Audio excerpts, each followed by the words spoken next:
परिचय। आपके जन्मदिन पर आपके एक दोस्त ने चॉकलेट दी है।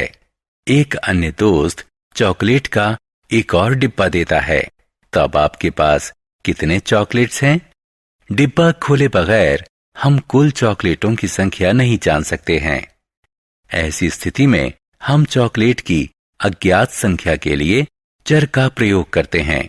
इस समीकरण को हल करके चॉकलेट की अज्ञात संख्या ज्ञात कर सकते हैं। उद्देश्य। इस पाठ के अंत में आप निम्न करने में सक्षम हो जाएंगे: समीकरण हल करना, लंबाई और दूरी से संबंधित समस्याओं में इसका प्रयोग करना।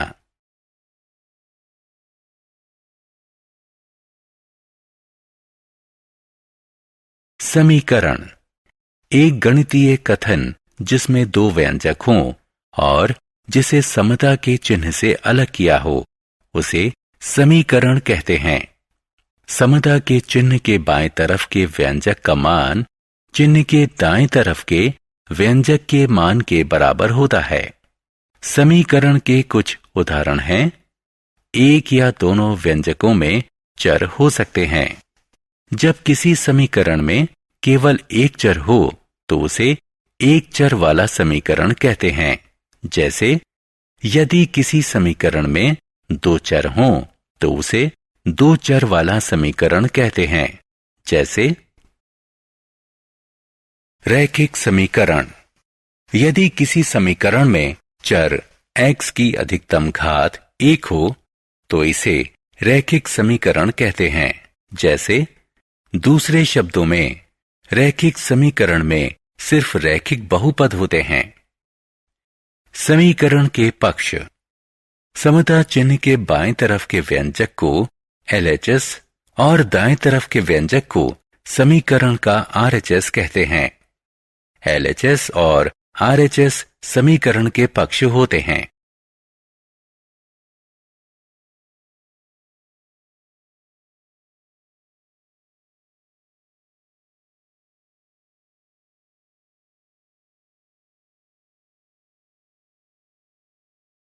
समीकरणों के हल। चर का वह मान जो समीकरण को संतुष्ट करे उसे समीकरण का हल कहते हैं। निम्न समीकरण पर ध्यान दीजिए। इसलिए 9 समीकरण x = 3 = 12 का हल है, क्योंकि यह समीकरण को संतुष्ट करता है। ध्यान दीजिए कि दूसरे महान समीकरण x = 3 = 12 के हल नहीं हैं, क्योंकि वे समीकरण को संतुष्ट नहीं करते हैं। समीकरण को हल करना। समीकरण के संतुलन को बनाए रखने के लिए हम समीकरण के एक पक्ष में जो संक्रिया करें उसे दूसरे पक्ष में भी अवश्य करना चाहिए। किसी समीकरण को हल करने का यह मूलभूत नियम है। पक्षांतरण विधि। हमने देखा है कि पक्षांतरण विधि किसी समीकरण को हल करने की सबसे सुविधाजनक विधि है। इस विधि को अपनाने के लिए निम्नलिखित नियमों का प्रयोग किया जाता है। किसी समीकरण का कोई पद जिसे एक पक्ष से दूसरे पक्ष में स्थानांतरण या पक्षांतरण किया जा सकता है, अपना चिन्ह बदल देता है। जैसे यदि x - 12 = 5 तो x = 5 + 12। यदि x = 1 = कोष्ठक में -2x तो x = 2x = कोष्ठक में -1। एक पक्ष में यदि संख्या से किसी चर या अचर में विभाजन किया जा रहा है तो पक्षांतरण के बाद उसे संख्या से गुणन किया जाएगा। इसके उलट भी सत्य है। जैसे 5x = 10 हो जाता है x = 10 × 5 = 50 के। 5x = 10 हो जाता है x = 10/5 = 2 के। इस नियम के प्रयोग से चरों को बाएं पक्ष में और अचर पदों को दाएं तरफ पक्षांतरण कर दिया गया है।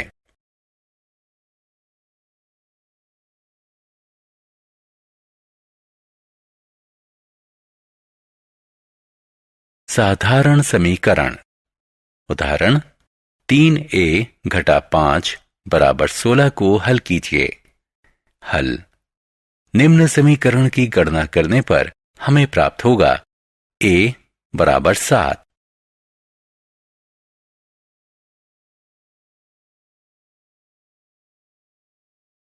दोनों पक्ष में चर वाले समीकरण। उदाहरण x घटा 3 बराबर 5 जमा 5x को हल कीजिए। हल।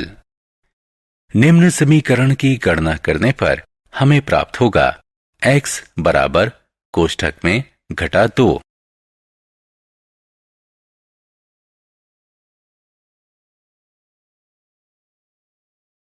जटिल समीकरण।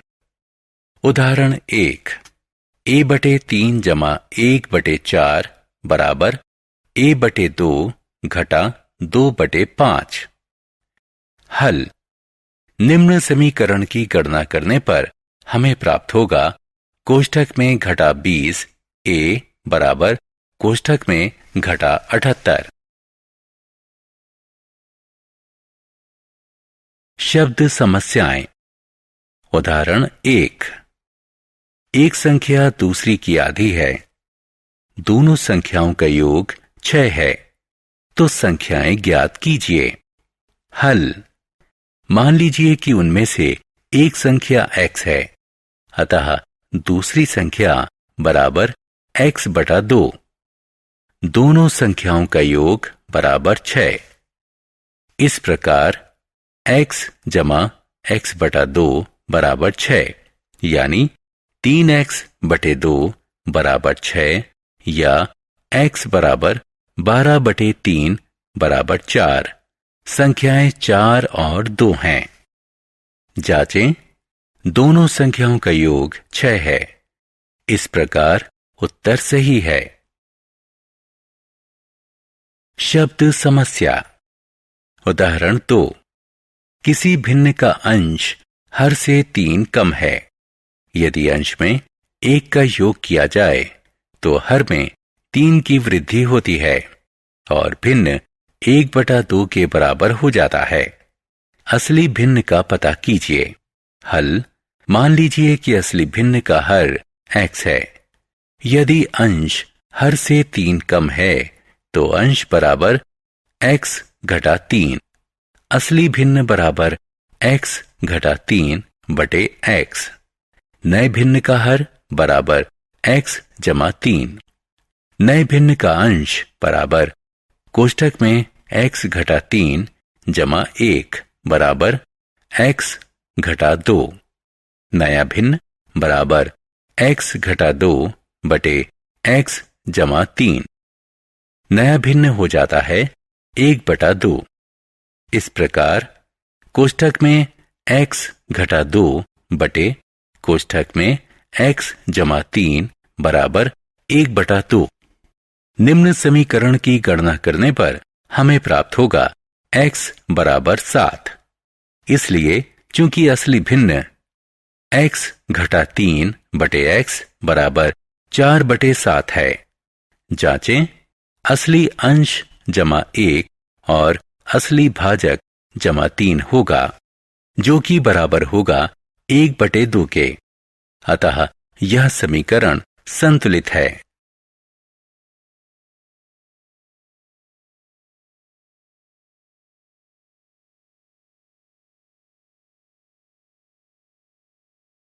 शब्द समस्या। उदाहरण 3 यदि दो संख्याओं का योग 35 है और उनका अंतर 13 है तो संख्याएं ज्ञात कीजिए। हल। मान लीजिए कि एक संख्या x है, अतः दूसरी संख्या कोष्ठक में 35 घटा x होगी। दोनों संख्याओं का अंतर 13 है, तो समीकरण होगा कोष्ठक में 35 घटा x बराबर 13। इसे हल करने पर हमें x बराबर 11 प्राप्त होगा। दो संख्याएं 11 और 24 हैं। जांचें, दोनों संख्याओं का योग बराबर 11 जमा 24 बराबर 35। दोनों संख्याओं का अंतर बराबर 24 घटा 11 बराबर 13। अतः उत्तर सही है। उदाहरण, दो संख्याओं का अनुपात 3:4 है। दोनों संख्याओं का योग 56 है। तो संख्याएं ज्ञात कीजिए। हल, मान लीजिए कि संख्याएं 3x और 4x हैं। इनका योग 56 है। 7x बराबर 56, x बराबर 8, इसलिए संख्याएं 3 गुणा 8 बराबर 24 और 4 गुणा 8 बराबर 32 हैं।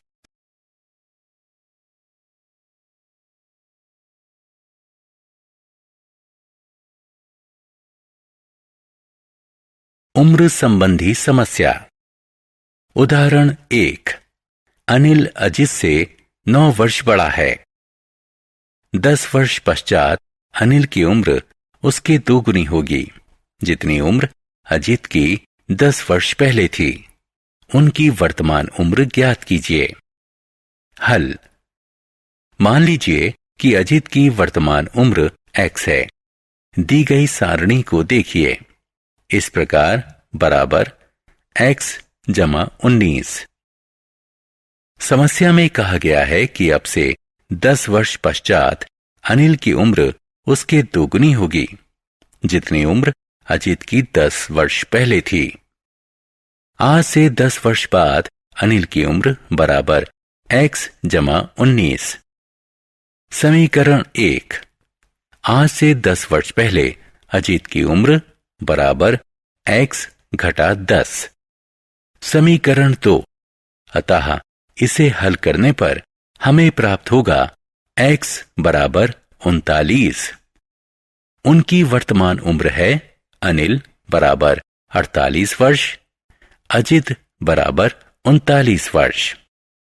जांचें, आज से 10 साल बाद अनिल 58 वर्ष का होगा। अजित की 10 साल पहले उम्र थी 29 वर्ष। जांच, 58 बराबर 2 गुणा 29, यहां LHS बराबर RHS, लंबाई और दूरी की समस्या।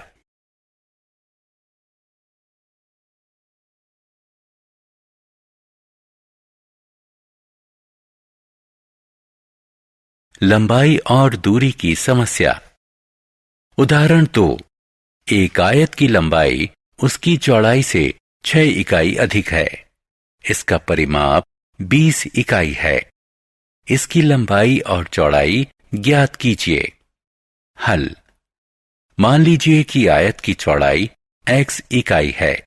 अतः लंबाई बराबर x जमा 6 चौड़ाई 2। कोष्ठक में लंबाई जमा चौड़ाई बराबर परिमाप। क्योंकि परिमाप 20 इकाई है, इसलिए लंबाई जमा चौड़ाई बराबर 10 इकाई होगी। इस प्रकार x जमा कोष्ठक में x जमा 6 बराबर 10 या 2x जमा 6 बराबर 10, इसलिए 2x बराबर 4 और x बराबर 2। चौड़ाई बराबर 2 इकाई, लंबाई बराबर 2 जमा 6 बराबर 8 इकाई, लंबाई बराबर 8 इकाई।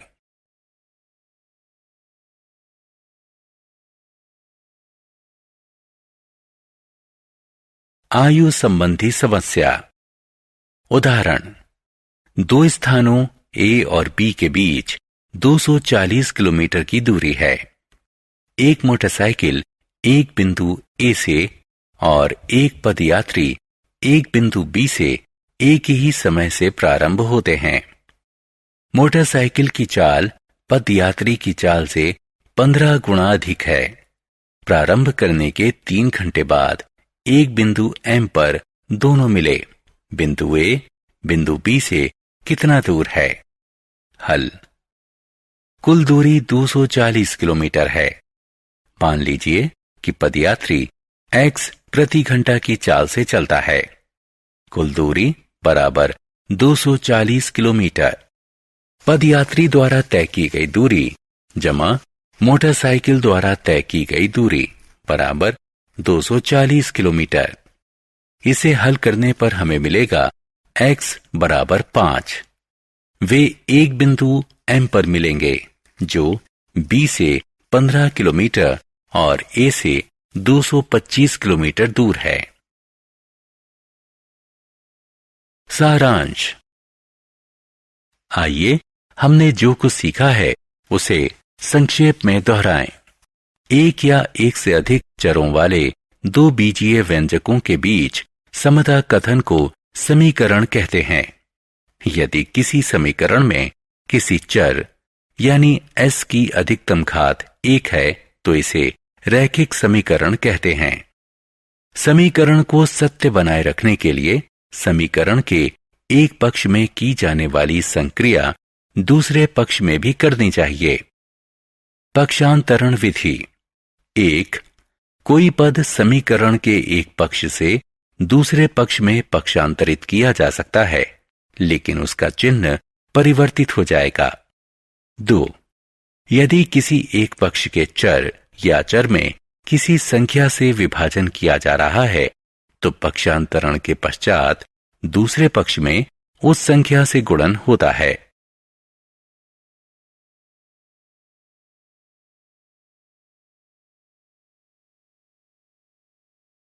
किसी समीकरण को हल करते समय हम निम्न चरण प्रयोग में लाते हैं। अज्ञात को चिन्हित करते हैं, दिए गए तथ्यों को पहचानते हैं, दिए गए संबंधों के आधार पर समीकरण बनाते हैं, समीकरण को हल करके अज्ञात का मान करते हैं,